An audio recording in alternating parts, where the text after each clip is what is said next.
இனிய கிறிஸ்துமஸ் வாழ்த்துக்களை தெரிவித்துக் கொள்கிறேன். சகோதரத்துவமே கிறிஸ்தவத்தின் அடிப்படை என்பதை நாம் அறிவோம். சகோதரத்துவத்தை போற்றுவதும் சகோதரத்துவத்தை மென்மேலும் பரப்புவதும் ஒவ்வொருவரின் கடமையாகும். இயேசு பெருமான் பிறந்த நாள் சகோதரத்துவ நாள் என நாம் கொண்டாடுவோம். சகோதரத்துவத்தை ஏற்றுக்கொள்கிற அனைவருக்கும் என்னுடைய கிறிஸ்மஸ் வாழ்த்துக்களை தெரிவித்துக் கொள்கிறேன். ஏற்கனவே 11 மாவட்டங்கள் கடுமையான பாதிப்புக்குள்ளான நிலையில் மீண்டும் தெற்கே 4 மாவட்டங்கள் மிக மோசமான பாதிப்புக்கு உள்ளாகி இருக்கின்றன.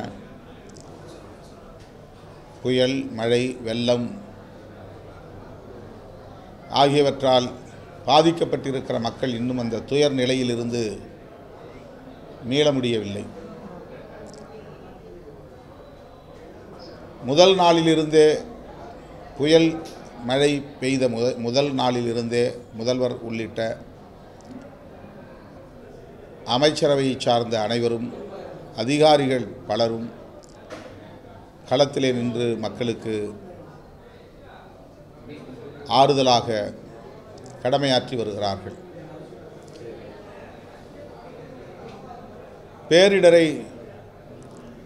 பேரிடராகத்தான் எதிர்கொள்ள வேண்டுமே தவிர அதற்கு இன்னார் காரணம், இதுதான் காரணம் என்று விமர்சிப்பது ஏற்புடையதல்ல. அது உள்நோக்கம் கொண்டது, அரசியல் காழ்ப்புணர்வின் வெளிப்பாடாகும். மக்கள் பெரும் பாதிப்புக்கு உள்ளாகியிருக்கிற சூழலில் அவர்களின் துயரத்தை தங்களின் அரசியல் ஆதாயத்திற்கு பயன்படுத்திக் கொள்வது என்பது மிகவும் அற்பமான ஒரு அரசியல் ஆகும். இன்றைக்கு பல இயக்கங்களை சார்ந்தவர்கள், பிஜேபி உள்ளிட்ட அரசியல் கட்சிகள் இதுபோன்ற அற்பமான அரசியலை செய்து கொண்டிருப்பது அதிர்ச்சி அளிக்கிறது, வேடிக்கையாக உள்ளது. அவர்களின் இந்த போக்கை விடுதலை சிறுத்தைகள் கட்சி வன்மையாக கண்டிக்கிறது. இந்திய ஒன்றிய அமைச்சர் திருமதி நிர்மலா சீதாராமன் அவர்கள் இந்த மழை, வெள்ளம், புயல் ஆகியவற்றால் ஏற்பட்டிருக்கிற பாதிப்பை தேசிய பேரிடர் என்று அறிவிக்க முடியாது என அதிகாரபூர்வமாக கூறுகிறார். இதுபோன்ற முடிவுகளை எடுப்பது அல்லது அறிவிப்பது தலைமை அமைச்சரின் கடமையாகும், பிரதமருடைய கடமை என்றுதான் நம்புகிறோம். ஆனால் நிர்மலா சீதாராமன் அவர்களின் கருத்து, அவரே பிரதமராக இருந்து பேசுவது போல் பேசுகிறார். ஆட்சியின் தலைவர் அவரே என்பதை போன்ற தோற்றத்தில் அவருடைய குரல் தொனி அமைந்திருக்கிறது. தேசிய பேரிடராக அறிவிக்க முடியாது என்று சொல்லுவது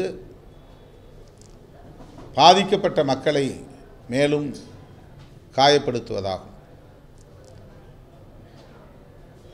ஒவ்வொரு ஆண்டும் மாநில அரசுகளுக்கு இந்திய ஒன்றிய அரசு பேரிடர் நிவாரண நிதி ஒரு குறிப்பிட்ட தொகையை ஒதுக்கீடு செய்து வருகிறது. அவ்வாறு ஒதுக்க வேண்டிய தொகையைத்தான் தற்போது இந்திய ஒன்றிய அரசு ஒதுக்கியிருக்கிறதே தவிர 2 தவணைகளில் ஏற்பட்டிருக்கிற பாதிப்புகளின் மதிப்பீடு எடுக்கப்பெற்று அந்த அடிப்படையில் சிறப்பு நிதி எதுவும் ஒதுக்கீடு செய்யவில்லை. ஏற்கனவே சென்னை உள்ளிட்ட வட மாவட்டங்களில் ஏற்பட்ட பாதிப்புகளுக்கும் தற்போது தென் மாவட்டங்களில் ஏற்பட்டிருக்கிற பாதிப்புகளுக்கும் சேர்த்து 21,000 கோடிக்கு மேல் தமிழ்நாடு முதல்வர் இந்திய ஒன்றிய அரசிடம் பேரிடர் நிவாரண நிதி, சிறப்பு நிதி கோரியிருக்கிறார். ஆனால் வழக்கமாக மாநில அரசுக்கு ஒதுக்குகிற நிதியை இருத்தவணையாக ஒதுக்கிவிட்டு ஏதோ அவர்கள் தமிழ்நாட்டு மக்களின் மீது கரிசனம் உள்ளவர்களைப் போலவும் பெரிய அளவில் நிதி ஒதுக்கீடு செய்ததைப் போலவும் ஒரு தோற்றத்தை உருவாக்குவது என்பது தமிழ்நாட்டு மக்களை அறியாமையில் உழலுகிற அப்பாவிகள் என்று கருதி கொண்டிருப்பதாக தோன்றுகிறது. இந்த போக்கை விடுதலை சிறுத்தைகள் கட்சி வன்மையாக கண்டிக்கிறது. திமுகவையும் திமுக அரசையும் எதிர்ப்பதாக எண்ணிக்கொண்டு ஒட்டுமொத்த தமிழக மக்களையும் அவமதிக்கிற செயல்களில் பாரதிய ஜனதா கட்சியை சார்ந்தவர்கள், ஆட்சியாளர்கள், அமைச்சர்கள் ஈடுபடுவது வேதனைக்குரியது. இதனை வன்மையாக கண்டிக்கிறோம். கர்நாடக முதல்வர் இன்றைக்கு மிக முக்கியத்துவம் வாய்ந்த வரலாற்று சிறப்பு வாய்ந்த அறிவிப்பை வெளியிட்டிருக்கிறார். என்ன உடை உடுத்துவது, என்ன உணவை உண்பது என்பது ஒவ்வொரு தனிநபருக்குமான சுதந்திரம். அதில் தலையிடுவதற்கு, தடுப்பதற்கு நான் யார் என்ற கேள்வியை எழுப்பி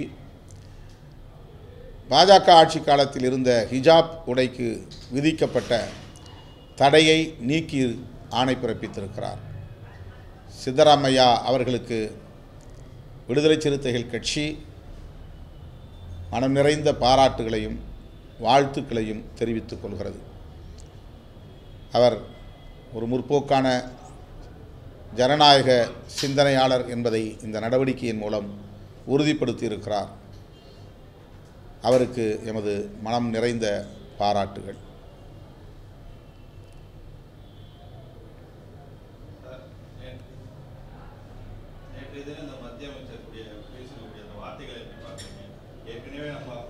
தமிழக அமைச்சர் பேசின பேச்சுக்கு அவங்க பதிலுரை கொடுக்குறாங்க. அவங்க பேசக்கூடிய வார்த்தைகளும் அதே மாதிரி கடுமையான சொற்கள் பேசக்கூடிய வார்த்தைகளாக பார்க்குறோம். இதை எப்படி பார்க்குறீங்க? பொறுப்புணர்ந்து பேசணும் அவங்க சொல்லியிருக்காங்களா? யாரை பொறுப்புணர்ந்து சொல்லுங்க? அமைச்சர் பதவியில் இருக்கவங்க அமைச்சர் பதவிக்கான பொறுப்போடு பேசணும் அப்படின்ற மாதிரி தமிழ்நாட்டு அமைச்சருக்கு அறிவுரை சொல்லியிருக்காங்களா? நிர்மலா சீதாராமன் அவங்களுடைய பணத்தை கொடுக்கல, அவங்க அப்பா வீடு காசு கொடுக்கல, தமிழக மக்கள் கட்டக்கூடிய வரி பணத்தில் இருந்து தான் நாங்கள் நமக்கு உரிய பங்கீடு கேட்குறோம் அப்படின்னு சொல்லி உதயநிதி சொல்லியிருக்காங்க. அதுக்கு சொல்லும்போது அவங்க மரியாதைக்குரிய வார்த்தைகளை பயன்படுத்தணும் அப்படின்னு பாஜக தலைவர்கள், ஆளுநர் தமிழிசை இவங்கெல்லாம் விமர்சனம் பண்ணியிருக்காங்க. அவர்களுக்கு எந்த மொழியில் சொன்னால் புரியுமோ அந்த மொழியில் அமைச்சர் உதயநிதி சொல்லியிருக்கிறார். அதில் எந்த தவறும் இல்லை, பிழையும் இல்லை, அவமரியாதையும் இல்லை. தமிழ்நாட்டு மக்கள் இந்திய ஒன்றிய அரசுக்கு செலுத்துகிற வரி என்பது ஒப்பீட்டு அளவில் வடமாநிலங்களை விட அதிகம். மிக கூடுதலாக வரி பணத்தை செலுத்தி வருகிறது. ஜிஎஸ்டி வரியில் தமிழ்நாட்டுக்கு சேர வேண்டிய தொகையை இன்னும் அவர்கள் பாக்கி வைத்திருக்கிறார்கள். அதையே இன்னும் அவர்கள் மாநில அரசுக்கு உரிய பங்கை அளிக்கவில்லை. இந்தியாவுக்குள் தான் தமிழ்நாடு இருக்கிறது என்கிற போது தமிழ்நாட்டில் ஏற்படுகிற இது போன்ற இயற்கை பேரிடர்களுக்கு இந்திய அரசு பொறுப்பாகாதா, இந்திய அரசு நிதி ஒதுக்காதா என்கிற கேள்விதான் எழுகிறது. குஜராத்தில் இதே போன்ற மழை, புயல், வெள்ளம் வந்தபோது உடனடியாக அந்த மாநிலத்திற்கு 1000 கோடி ரூபாயை ஒதுக்கீடு செய்திருக்கிறார் பிரதமர் என்பது ஊடகங்களின் தகவல்களாக வந்து கொண்டிருக்கின்றன. தமிழ்நாட்டை எப்போதும் ஓரவஞ்சனையாக அணுகுகிற முறை இருந்து வருகிறது. முதல் காரணம் இது தென்னிந்திய மாநிலங்களுள் ஒன்று. இரண்டாவது காரணம் இது இந்திய ஆட்சியாளர்களின் கொள்கை கோட்பாடுகளுக்கு மாறான நிலைப்பாடுகளை கொண்டு முற்போக்காக சிந்திக்கிறது என்பது.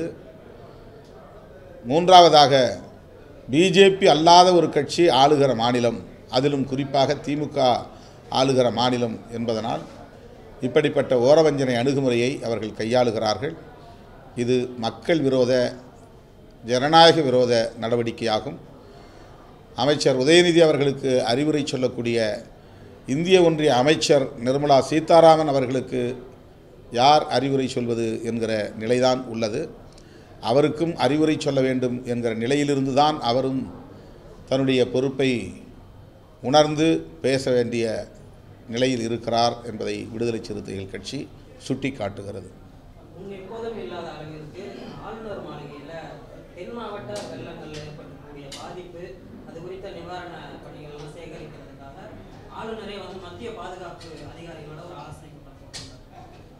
அது ஒரு பக்கம் இருந்தக்கூடிய நிலையில் நேற்று மத்திய அமைச்சர் நிர்மலா சீதாராமன் கூட யாரும் கேட்காமலேயே நாங்கள் நிவாரண பணிகளில் மத்திய பாதுகாப்பு அமைப்புகளை ஈடுபடுத்தி இருக்கிறோம் அப்படின்னு சொல்லியிருக்காங்க. இது தமிழ்நாட்டு அரசு நெருக்கடியாக பார்க்குறீங்களா? இல்லை, யார் கேட்கணும் யார் கோரிக்கை வைக்கணும் என்று தெரியவில்லை. அதாவது இந்தியாவுக்குள் தான் தமிழ்நாடு இருக்கிறது. இந்தியாவிலே எந்த பகுதியிலே எந்த மூலையிலே எந்த பேரிடர் ஏற்பட்டாலும் அந்த இடத்தில் உரிய பாதுகாப்பை தர வேண்டிய பொறுப்பு இந்திய ஒன்றிய அரசுக்கும் இருக்கிறது.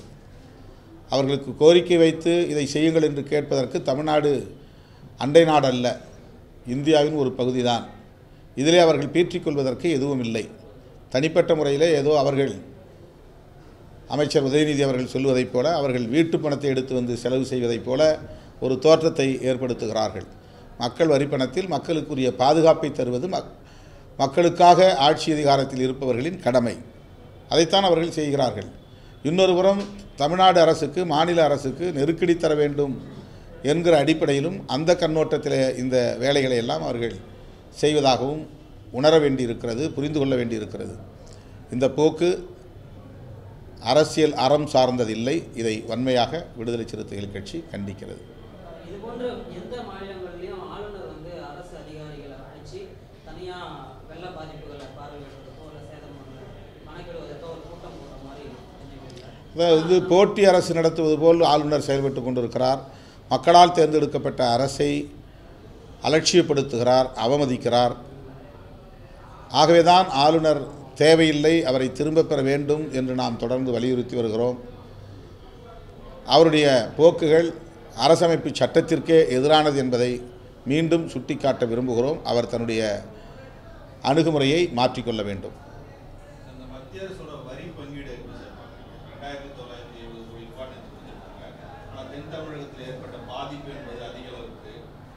மற்ற மாநிலங்கள் வட மாநிலங்கள் இருக்கக்கூடிய பகுதிகளில் 10,000 கோடிக்கு மேலே வரி பங்கீடெல்லாம் கொடுத்துருக்கா அந்த நேற்று அவங்க செய்தியாளர் சந்திப்பில் சொல்லியிருக்காங்க.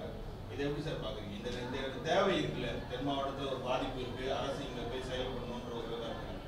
மத்திய அரசு இந்த நேரத்தில் கூட வரி பங்கீட்டில் பாரபட்சம் பார்க்குறாங்க.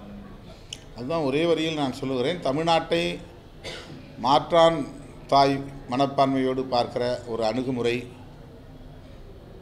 பாஜக அரசுக்கு இருக்கிறது. வேண்டுமென்றே செய்கிறார்கள், திட்டமிட்டே செய்கிறார்கள், வெளிப்படையாக செய்கிறார்கள், அரசியல் காழ்ப்புணர்ச்சியோடு செய்கிறார்கள். இதை நாட்டு மக்கள் கவனித்து கொண்டிருக்கிறார்கள். உரிய நேரத்தில் பாடம் புகட்டுவார்கள்.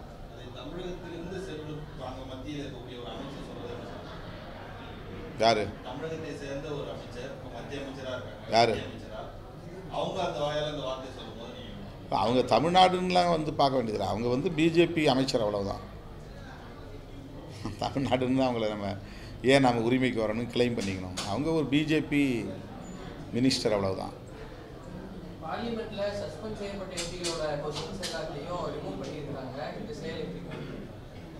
அது சஸ்பெண்ட் செய்யப்பட்டால் செய்ய வேண்டிய முறை தான் அது. எனக்கே 4 கொஷின் அன்ரிட்டன் ஆன்சர்ஸ் வந்துருந்துச்சு. அதை உடனே கோர்ட்டிலிருந்து நீக்கிட்டாங்க. சஸ்பெண்ட் செய்த முறைதான் வரலாற்றில் இதுவரை இல்லாத மிக மோசமான ஜனநாயக விரோத முறையாகும். நாடாளுமன்ற வரலாற்றிலேயே இதுவரையில் ஒரே கூட்டத்தொடரில் இரு அவைகளிலும் 146 பேர் இடைநீக்கம் செய்யப்பட்டது நிகழ்ந்ததில்லை. அவர்கள் விரும்புகிற சட்ட மசோதாக்களை எதிர்ப்பில்லாமல் இந்த கூட்டத்தொடரிலேயே நிறைவேற்றிவிட வேண்டும் என்பதுதான் அவர்களின் நோக்கம். அதற்காக வேறு காரணங்களை சொல்லி அவ்வளவு பேரையும் இடைநீக்கம் செய்து வெளியேற்றியிருக்கிறார்கள். இவர்கள் எப்படிப்பட்ட எதேச்சதிகார தன்மை கொண்டவர்கள் என்பதற்கு இது ஒரு சான்று. இதையும் மக்களிடத்திலே கொண்டு போய் சேர்ப்போம். இதை கண்டித்து நாடு தழுவிய அளவில் 22ஆம் தேதி ஆர்ப்பாட்டம் நடந்திருக்கின்றன. டெல்லி ஜந்தர் மந்தரில் இந்தியா கூட்டணி தலைவர்கள் பலரும் பங்கேற்று கண்டித்திருக்கிறார்கள். அடுத்தடுத்து இது போன்ற நடவடிக்கைகள் தொடருமையானால் இந்தியா கூட்டணியின் சார்பில் மீண்டும் கலந்தாய்வு செய்து போராட்டங்களை அறிவிப்பார்கள். தமிழ்நாடு பாஜக தலைவர் அண்ணாமலை பார்லிமெண்ட்ல எதிர்க்கட்சிகள் நடந்துகிட்ட முறை சரியில்லை, அதனால சஸ்பெண்ட் செய்யப்பட்டாங்க அப்படின்னு ஒரு கருத்து சொல்றாரு. அதனால் திசை திருப்புகிற முயற்சி அது. பார்வையாளர் மாடத்திலிருந்து 2 பேர் குதித்து மஞ்சள் புகையை பரப்புகிறார்கள், அதற்கான குப்பியை கொண்டு வந்திருக்கிறார்கள் என்றால் அதை பற்றி விவாதிக்க வேண்டும் என்று கோருவது எந்த வகையிலே ஜனநாயகத்திற்கு புறம்பானது? ஆளுங்கட்சி இதை எப்படி அணுகியிருக்க வேண்டும்? 2 மணி நேரமோ 3 மணி நேரமோ அதற்கென்று ஒரு ஷார்ட் டியூரேஷன் டிஸ்கஷன் என்று சொல்வார்கள், அப்படி ஒரு குறுகிய கால விவாதத்திற்கு அனுமதித்திருக்கலாம். மூத்த தலைவர்கள், முன்னணி தலைவர்கள், ஒரு சில கட்சிகளை சார்ந்த தலைவர்கள் மட்டுமே கூட பேசியிருக்க முடியும். ஆனால் அதற்கு இடம் தராமல் மறுதளித்ததன் விளைவாகத்தான் எதிர்த்து குரல் எழுப்ப வேண்டிய தேவை வந்ததே தவிர யாரும் அவை மரபுகளை மீறவில்லை. காலம் காலமாக பின்பற்றப்பட்டு வருகிற அடிப்படையில் தான் அந்த மையப்பகுதியிலே நின்று குரல் எழுப்பினோமே தவிர வேறு எந்த அநாகரிகமான செயல்களிலும் ஈடுபடவில்லை. அவர்கள் தங்கள் விருப்பப்படி சட்ட மசோதாக்களை நிறைவேற்ற வேண்டும் என்பதற்காக இதை ஒரு சாக்காக வைத்து வெளியேற்றியிருக்கிறார்கள், அவ்வளவுதான். ஐபிசி, சிஆர்பிசி உள்ளிட்ட சட்ட மாற்று பாஸ் பண்ணப்போ 40 பேர் அதை குறித்து விவாதம் பண்ணியிருக்காங்க. அது 30 பேர் பாஜகவை சார்ந்தவர்களாகவே இருக்கிறாங்க. இப்படி முக்கியமான சட்ட திருத்தத்துக்கு அந்த 10 பேரும் கூட அவங்களுடைய கூட்டணி கட்சிக்காரங்க தான், எதிர்கட்சி யாரும் கிடையாது. 40 பேருமே ஆளுங்கட்சி கூட்டணியை சார்ந்தவர்கள் தான் விவாதித்தார்களே தவிர எதிர்கட்சியை சார்ந்த யாரும் பேச ஆளே இல்லை. ஆளே இல்லாமல் அவர்கள் அதை நிறைவேற்றியிருக்கிறார்கள். பெயர் மாற்றம் செய்திருக்கிறார்கள். உள்ளே ஒரு சில உள்ளடக்கத்தை மாற்றியதாக சொல்லப்படுகிறது. ஆனால் செக்ஷன்ஸ், அந்த பிரிவுகள், திருநாட்டு என்பது இப்போது திருநாட்டு கொலை தண்டனை வழங்குகிற பிரிவாக இல்லை, அதற்கு 101 என்று அதை மாற்றியிருக்கிறார்கள். இது போன்ற குழப்பத்தை, குளறுபடியை ஏற்படுத்தக்கூடிய மாற்றங்களை உருவாக்கியிருக்கிறார்கள். எல்லாவற்றையும் இந்தி மயப்படுத்தியிருக்கிறார்கள். ஆங்கில பெயர்கள் கூடாது, சமஸ்கிருத பெயர்கள் அல்லது இந்தி பெயர்கள் தான் வேண்டும் என்று கருதுகிற ஒரு நிலையை அவர்கள் நடைமுறைப்படுத்தியிருக்கிறார்கள். இது எல்லாம் அவர்களுடைய செயல் திட்டத்திலே வரக்கூடிய ஒன்று தான். 1 நேஷன் 1 கல்ச்சர் என்று சொல்லுகிற அந்த செயல் திட்டத்தில் அடங்குகிற ஒன்று தான். கலோனியல் லாஸ் என்று அந்த கிரிமினல் லாஸ் 3 சட்டங்களையும் சொல்லுகிறார்கள். காலனி ஆதிக்க நாடுகள் உருவாக்கிய அல்லது பிரிட்டிஷ் அரசாங்கம் உருவாக்கிய சட்டங்கள், அதனால் அதை மாற்றி இந்தியன் லாஸ், இந்தியர்களின் சட்டங்களாக மாற்றுகிறோம் என்று பெயர் மாற்றத்தை தூக்கி கொண்டாடுகிறார்கள். இது அப்பட்டமான ஜனநாயக விரோத செயல்.